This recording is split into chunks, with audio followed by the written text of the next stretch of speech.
ভাই বোনের সম্পর্কটা হচ্ছে পৃথিবীর সবচেয়ে মধুর সম্পর্ক। আসলে আল্লাহ তাআলা এমনভাবে সৃষ্টি করেছেন যে এই মধুর সম্পর্কটা কি বলবো, যেটা কোনো কিছুর সাথে তুলনা করা হয় না। তো হ্যালো এভরিওয়ান, আসসালামু আলাইকুম, কেমন আছেন সবাই? তো আশা করি সবাই অনেক অনেক ভালো আছেন। তো এদিকে হচ্ছে যেহেতু ডিসেম্বর মাস, বেবিরও পরীক্ষা শেষ, তো ভাবলাম না একটু বাবার বাড়িই যাই।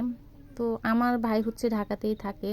সে যখন শুনছে আমি আসব তখন সে হচ্ছে ঢাকা থেকে চলে এসেছে না বলেই সারপ্রাইজ দেওয়ার জন্য। আর আমাকে জিজ্ঞেস করলো যে আপু তুমি কি হাঁস খাও? তো আমি বললাম যে না, খাই না, তবে যদি আম্মু নিজে রান্না করে তাহলে হচ্ছে একটু খেতে পারি। তো এই কথা বলে সে হচ্ছে চলে এসেছে, ওই দিন রাত্রে চলে এসেছে যেদিন হচ্ছে আমি বাবার বাড়িতে এসেছি আর কি। তো আসার পরে হচ্ছে সে একটা হাঁস নিয়ে আসলো আর জবাই করলো দুই ভাই মিলে। তো দেন হচ্ছে আম্মু ভালোভাবে সেগুলো হচ্ছে পরিষ্কার করে নিয়েছিল আর কি। করার পর হচ্ছে একটু গ্যাসের চুলায় ওটা পুড়ে নিল। তো আম্মু বললো যে হাঁসের মাংস যেহেতু একটু ভালোভাবে মশলা দিয়ে রান্না করতে হয়, তো ওই জন্য হচ্ছে আম্মু একটু মশলা বেটে নিল। মশলা সবগুলো মশলা না আর কি, আপনার হচ্ছে ওই যে এলাচ দারচিনি সেগুলো হচ্ছে বেটে নিল।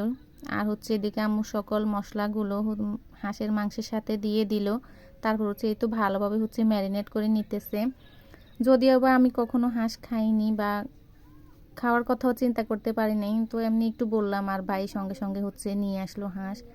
তো কখনো ভাবিনি যে ভাইয়ের সাথে এত তাড়াতাড়ি দেখা হবে, ভাবলাম যে হয়তো সে ঈদেই আসবে, তো না, সারপ্রাইজ দেওয়ার জন্য সে চলেই এসেছে। তো এই তো এইদিকে হচ্ছে আম্মু ভালোভাবে হাঁসটাকে ম্যারিনেট করে নিল কিছুক্ষণ রেখে দেওয়ার পর। এখন হচ্ছে মাটির চুলায় রান্নাটা বসিয়ে দিল। যদিও আমার আম্মুর হাতের রান্না কিন্তু অনেক মজা, কি বলবো।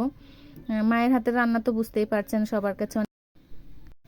যেহেতু হাঁসের মাংস কিন্তু ভালোভাবে কষাতে হয়, তারপর হচ্ছে ভালো করে রান্না করা লাগে যেহেতু শক্ত। তো এই তো দেখেন প্রথম জোসটা হয়ে গিয়েছিল, তারপর হচ্ছে আম্মু দ্বিতীয়বার মতো আবারও পানি দিয়ে দিল। তো আম্মু বললো যে যেহেতু তোমরা এটা খাবে, এটা তো পরোটা কিংবা রুটির সাথে ভালো হবে, তো এখন কি দিয়ে খাবা? তো আমি বললাম যে আম্মু আমি তো এটা পছন্দ করি না। তো হচ্ছে সেদিন আমি ফার্স্ট টাইম একটু ট্রাই করলাম যে আসলে কি রকম স্বাদ এটার হতে পারে। তো দেখতে দেখতে কিন্তু অফ ক্যামেরার পিছনে আম্মুর রান্নাটা কিন্তু প্রায় কমপ্লিট, শেষ বললেই চলে। এই তো দেখুন কত সুন্দর কালারটা এসেছে। তো আম্মু বললো যে কয়েকটা রুটিও বানিয়ে নেই, সাথে একটু জল দিয়ে খাবা, অনেক ভালো লাগবে। তো দেখতে দেখতে এই তো আম্মু হচ্ছে ওদিক থেকে আটাটাও করে নিয়েছে, রুটিও বানাচ্ছে অলরেডি। এই তো রুটিগুলো বানানো শেষ আর সেকা অলরেডি শুরু করে দিয়েছে। তো আমি